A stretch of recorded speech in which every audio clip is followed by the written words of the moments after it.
Halo, perkenalkan nama saya Muhammad Erwin Gustianugraha, biasa dipanggil GH. Pada program internship Direktorat Digital Bisnis Telkom, saya mendaftar pada posisi General dan Researcher. Saya berdomisili di Bandung dan merupakan mahasiswa semester 7 Universitas Pendidikan Indonesia dengan jurusan Teknologi Pendidikan. Sebagai teknolog pendidikan, tentunya saya memiliki banyak keterampilan, mulai dari keterampilan menganalisis, keterampilan untuk merancang hingga mengevaluasi suatu program, pembelajaran atau pelatihan.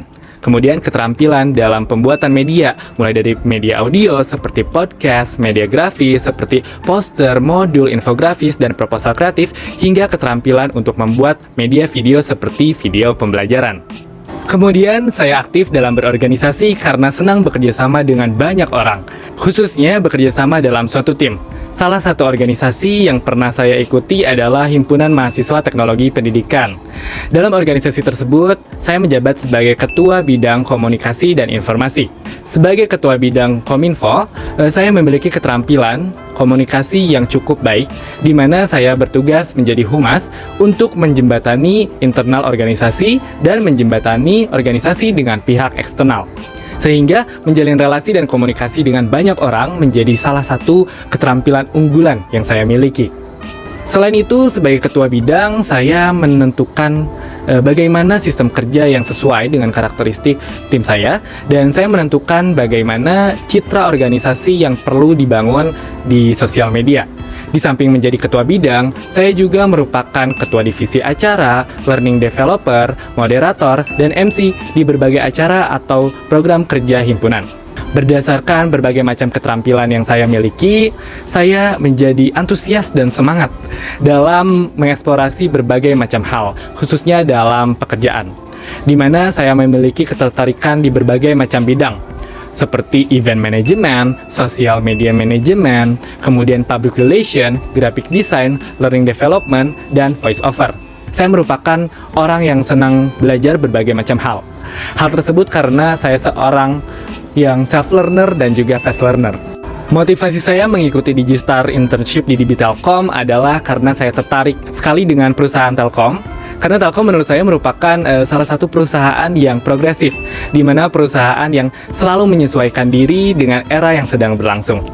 Saat semester 4, saya pernah mengikuti program Digistar Class, dan mulai dari waktu tersebut, saya semakin tertarik dan ingin bergabung untuk menjadi bagian dari PT Telekomunikasi Indonesia. Senang sekali mengenal budaya kerja, karakteristik, hingga pencapaian yang dimiliki oleh Telkom. Salah satu pencapaian yang saya tahu adalah pada tahun 2023 ini, Telkom meraih pencapaian sebagai Best Digital Transformation Company. Dengan keterampilan yang saya miliki, saya sangat berharap untuk bisa menjadi bagian dari Telkom. Bahkan saya tertarik untuk berkarir di Telkom, dan saya akan sangat berdedikasi jika saya mendapatkan kesempatan atau peluang untuk menjadi bagian dari Telkom. Karena Telkom merupakan perusahaan impian saya sendiri. Sebagai mahasiswa semester 7, kesibukan saya saat ini adalah saya baru saja mengikuti dan menyelesaikan program magang. Program magang yang saya ikuti adalah MSIB dari Kampus Merdeka. Saya merupakan Social Media Specialist Intern di PT Sumber Alvaria Trijaya Tbk atau Alfamart.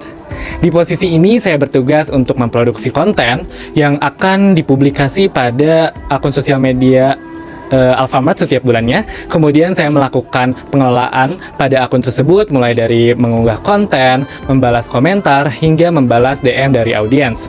Lalu saya menjalin kerjasama dengan akun lain untuk menjadi channel source online atau media bagi pelamar menemukan informasi lowongan kerja di Alfamart. Selain itu, saya melakukan analisis dan evaluasi terhadap konten-konten yang diunggah, di mana tujuannya adalah agar konten yang dibuat sesuai dengan karakteristik audiens, sehingga audiens dapat tertarik dengan konten yang telah dibuat dan diunggah. Proyek yang paling menarik bagi saya adalah proyek yang saya dapatkan di tempat saya magang, yaitu proyek mengenai evaluasi efektivitas channel media sosial terhadap pemenuhan karyawan. Di mana tujuan dari proyek ini adalah untuk mengetahui apakah channel atau akun sosial media yang dimiliki Alfamart efektif untuk pemenuhan karyawan atau tidak. Dalam proyek ini, saya berperan sebagai sosial media spesialis. Tugas saya, sama seperti yang sudah saya sampaikan sebelumnya, bahwa memproduksi konten setiap bulannya, kemudian pengelolaan akun, lalu menjalin kerjasama dengan akun lain untuk menjadi media bagi pelamar menemukan informasi lowongan kerja di Alfamart, serta melakukan analisis dan evaluasi terhadap konten-konten yang telah diunggah. Proyek ini berlangsung selama 4 bulan. Kendala yang saya hadapi adalah bagaimana membuat konten yang banyak diminati oleh audiens. Dan solusinya adalah saya membuat konten berdasarkan hasil analisis yang saya dapatkan dari karakteristik audiens akun yang saya kelola. Kemudian saya melakukan pembaharuan desain dan penyajian konten. Dan selama 4 bulan saya memperoleh hasil bahwa perusahaan mendapatkan 98% pelamar setiap bulannya yang diperoleh dari akun sosial media perusahaan yang saya kelola, di mana pelamar mendapatkan informasi lowongan kerja dari konten yang saya unggah di akun tersebut. Lalu saya berhasil meningkatkan 8.000 lebih pengikut atau followers dalam 4 bulan pada akun Instagram yang saya kelola. Dengan rata-rata hasil yang saya dapatkan, saya sangat senang sekali dapat banyak berkontribusi untuk perusahaan. Tingkat kemampuan saya menggunakan tools yang saya kuasai adalah pertama, ada Photoshop 8, Adobe Illustrator 8, Canva 9, Microsoft Word dan Google Document 8,5, kemudian Microsoft Excel dan Google Spreadsheet 7,5, Microsoft PowerPoint 8, Notion 8, Audacity 8, dan Articulate Storyline 8. Sekian deskripsi yang dapat disampaikan mengenai diri saya sendiri, Muhammad Erwin Gustianugraha, dan terima kasih atas kesempatannya.